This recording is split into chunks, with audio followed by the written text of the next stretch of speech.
jump into sports real quick, man. So real quick, I want to talk about this WNBA Finals, Game 5, winner take all. The New York Liberty win the first championship in franchise history over the Minnesota Lynx in overtime. I forget the final score. It was not great basketball. Even by women's basketball standards, it was not great basketball for those who have this, well, men's basketball is just better. Never forget, Game 7, Warriors Cavs was terrible. It just had a really dope ending. This one, a highly controversial ending, as with about 2 seconds left, Breonna Stewart gets fouled. Does Yeah, well, she gets a foul call. She hits 2 free throws, sends it to overtime. Minnesota falls apart completely on offense. I think 5 turnovers. I don't know if they're in a row, but 5 turnovers in overtime. Couldn't buy a bucket. I'm not sure they made one in regulation till in overtime to like the very end. Yeah. They lose. So let's start with the controversial play. Was Breonna Stewart fouled on that last second shot in regulation? It didn't look like a foul to me. I mean, I only watched it 2 or 3 times, and I didn't see anything that constituted a foul at that point. It's frustrating, man, because even going into that, I think it was halftime or in the third quarter, and I looked at the free throw discrepancy, and it was like 16-5, like to New York, And now that doesn't always tell the story, you know what I mean? Like I've said this a million times, like just because there's a free throw discrepancy does not mean the refs are calling it one way or the other, Now it's going to be magnified a lot when it comes down to a last second shot that, Breonna Stewart, who's notably one of the probably top 5 best players in the WNBA, gets the call. But there's a replay system and everything in effect, to look at this, and the call stood, and I just didn't see it to be a foul, The other thing is, you just wonder at times how much this is just going to take it to overtime. Now both teams get a chance in overtime. If the score was tied, do they reverse that call? And still send them to overtime? Because it just, I don't know. But it was kind of just, it was at New York. New York's never won one. Minnesota's won 3, I think. You've got 2 games already in this series where New York come back from 18 or more to win the other 2 games that they did win. It almost felt like this destiny team. But like you said, that last game, I mean, we're in the 60s. I think it's 60-60 going into overtime. It is just bad. I mean, it just wasn't very good basketball on either part. And so it is what it is. But I thought they kind of got screwed a little bit on that call. Man, they absolutely got screwed on that call. It was not a foul. She traveled. First of all, let's start there. She took 4 or 5 steps before she even got into the dribble. Shout out to Hungry in the building. But she took 4 or 5 steps. I feel like in overtime, almost every time she caught the ball on the move. She also traveled, by the way. Yeah. And then she creates the contact. Not only does she create the contact, I believe it was Stone was her last name.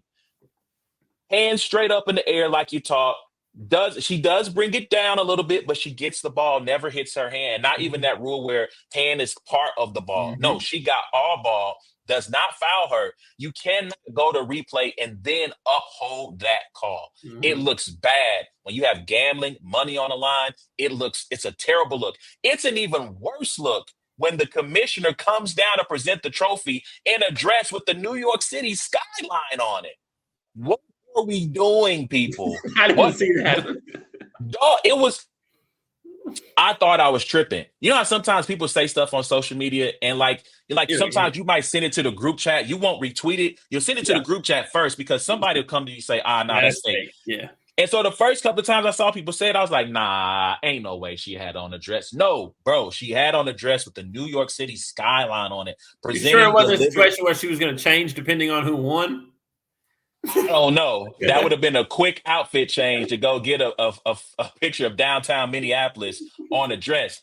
But, dog, I'm just like, this looks bad. Now, to the Lynx, look, Minnesota in overtime, y'all still had a chance to win it. Yep. Y'all had a chance to go up 4. And Fee missed the shot. She missed the shot. It was a layup. Was she fouled there? I don't know. But I also feel like they didn't do enough to get her the ball in overtime. And ultimately, that's what cost them. Courtney Williams, I mean, she went from I don't want to what game one. She went crazy. She went from Steph Curry to J.R. Smith, like just couldn't buy a bucket, reckless, out of control. Ionescu was what, one for 1 for 19. Listen, that was her Kobe Bryant performance. Never forget Kobe Bryant, Game 7 of the NBA Finals, went 6 for 24 in that Game 7. 1 for 19 is crazy. I mean, none of the stars really played well. 1 for 19 Collier is crazy when it's game 5 and you're still shooting shots 17, 18, and 19. That's why it's crazy in a close game. I get it, shooters shoot, but my goodness, you don't like there's not a game after this. You know what I mean?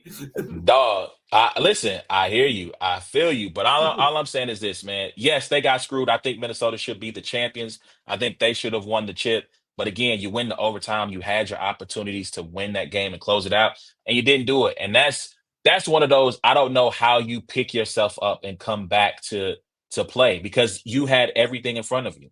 And like you mentioned, they blew multiple double digit leads. And I think they might have been up double digits in if they weren't double Also, the digits in New game York five, they were close. Yankees coach before game 5, I think, had another spiel post game of game 4 about calls. Like she was, and that's why it's just like she's in press, post game complaining about the referee and different things like that. And then in game 5, it just seemed to all go your way. It's just kind of like, golly.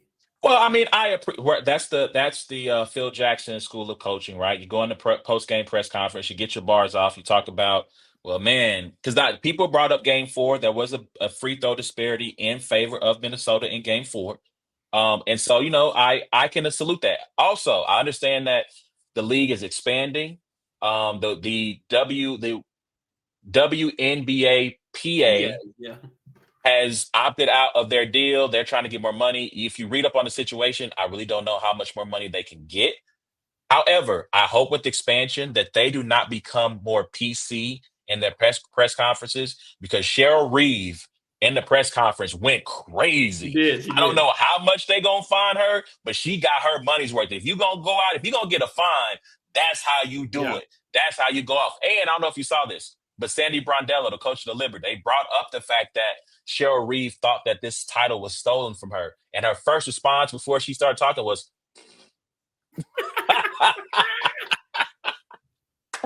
I hope they never change, ladies. Never Keep that same change. energy because it is so much better than listening to guys give canned answers because they don't want to offend anybody's sensibilities. Talk your Facts. talk, go crazy, talk your trash, shade each other on social media like y'all do. I love it. It makes the game more entertaining. And I wish the men did it more. They do it to a degree, but not enough for my liking. All right. Let's keep it moving, man. Let's jump into the next topic.